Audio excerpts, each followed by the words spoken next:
આકાશવાણી અમદાવાદ વડોદરા પ્રાદેશિક સમાચાર પ્રવેશ અડિયેચા વાંચે છે. વિકાસ સપ્તાહ અંતર્ગત આજે કૃષિ વિકાસ દિવસ ઉજવાઈ રહ્યો છે. ત્યારે જામનગરના હાપા માર્કેટિંગ યાર્ડ ખાતે ધારાસભ્ય દિવેશ અકબરીની અધ્યક્ષતામાં યોજાયેલા આ કાર્યક્રમમાં પ્રગતિશીલ ખેડૂતોએ પોતાના અનુભવ વર્ણવ્યા હતા. તેમજ વિવિધ યોજનાના 13 લાભાર્થીને 19 લાખ રૂપિયાથી વધુની સહાય અપાઈ. બનાસકાંઠા અને વાવ થરાદ જિલ્લાના લાખણી, થરાદ અને દિયોદરમાં બાગાયત ખેતી, પ્રાકૃતિક ખેત પેદાશની હાટડી બનાવાઈ છે. આ કાર્યક્રમમાં ખેડૂતોને વિવિધ ઘટકોની સહાયના પેમેન્ટ ઓર્ડરનું પણ વિતરણ કરાયું.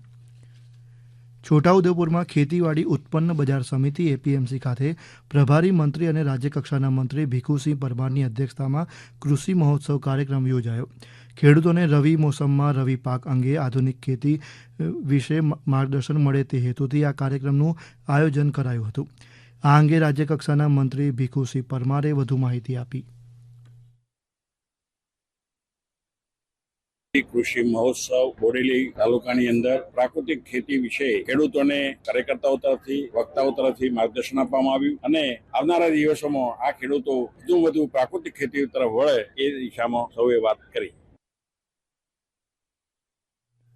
મહિલાઓની પ્રગતિ પર સંયુક્ત રાષ્ટ્રની ત્રીજી સમિતિના સંવાદમાં જામનગરના સાંસદ પૂનમબેન માડમે નિવેદન આપ્યું. તેમણે જણાવ્યું હતું કે પ્રધાનમંત્રી નરેન્દ્ર મોદીના નેતૃત્વમાં ભારત સરકાર મહિલા સશક્તિકરણ માટે પ્રતિબદ્ધ છે.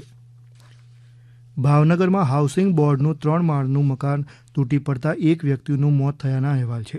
અમારા પ્રતિનિધિ સુરેશ ત્રિવેદી જણાવે છે કે આનંદનગર વિસ્તારમાં હાઉસિંગ બોર્ડનું આ મકાન ગઈકાલે રાત્રે 11 વાગ્યાની આસપાસ ધરાશાયી થતાં 5 લોકો ઈજાગ્રસ્ત થયા છે.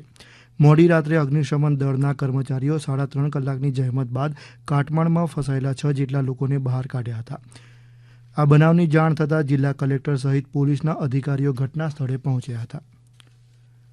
ભાવનગરના જિલ્લા પોલીસ વડાને લોકો હવે વોટ્સએપ દ્વારા સીધો જ સંપર્ક કરી શકશે.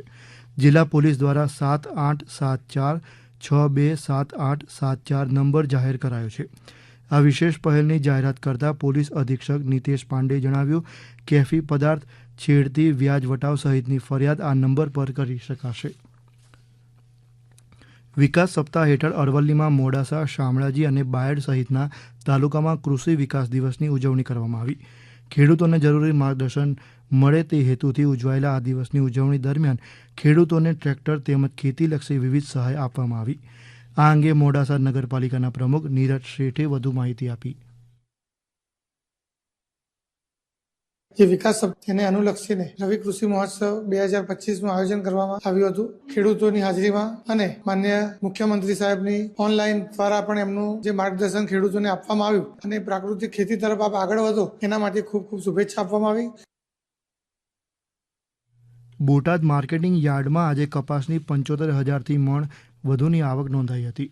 આજે કપાસના 1,000 જેટલા વાહનો માર્કેટ યાર્ડમાં આવ્યા. ત્યારે કપાસની હરાજીમાં 1,000થી 1,500 રૂપિયાનો ભાવ રહ્યો છે.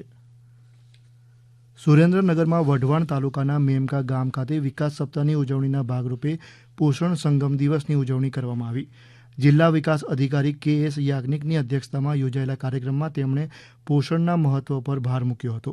સાથે જ તેમણે સ્વચ્છ બાળપણ થકી સ્વચ્છ સમાજનું નિર્માણ થઈ શકે તેવો લોકોને સંદેશ પાઠવ્યો હતો. આ કાર્યક્રમ દરમિયાન જિલ્લા વિકાસ અધિકારીના હસ્તે ગામના તેજસ્વી બાળકો અને તેમના વાલીઓનું સન્માન કરાયું. આ ઉપરાંત આંગણવાડી કાર્યકરોને પ્રેરણા આપતા અને શ્રેષ્ઠ કામગીરી બદલ માતા યશોદા પુરસ્કાર પ્રાપ્ત કરનારી બહેનોને રાજ્યકક્ષાએ પ્રથમ આવેલી કિશોરીઓનું વિશેષ સન્માન કરાયું હતું. મહેસાણામાં આગામી 24 તારીખે એર શો યોજાશે. ભારતીય વાયુસેનાની પ્રખ્યાત સૂર્ય કિરણ એરોબેટિક ટુકડી દ્વારા એરોડ્રામ ખાતે આ એર શોમાં વિમાનના વિવિધ કરતબનું પ્રદર્શન કરાશે. લોકો વિના મૂલ્યે આ એર શોને નિહાળી શકશે. અમદાવાદમાં પણ 26 તારીખે એર શો યોજાશે. આ સમાચાર આપ આકાશવાણીના અમદાવાદ વડોદરા કેન્દ્ર પરથી સાંભળી રહ્યા હતા. આ સમાચારનું જીવંત પ્રસારણ આપ અમારી YouTube channel AIR news Gujarat પર પણ સાંભળી શકશો. વધુ સમાચાર માટે અમારી વેબસાઇટ newsonair.gov.in/gu અને અમારા એક્સ હેન્ડલ AIR_news_ABAD ને ફોલો કરશો.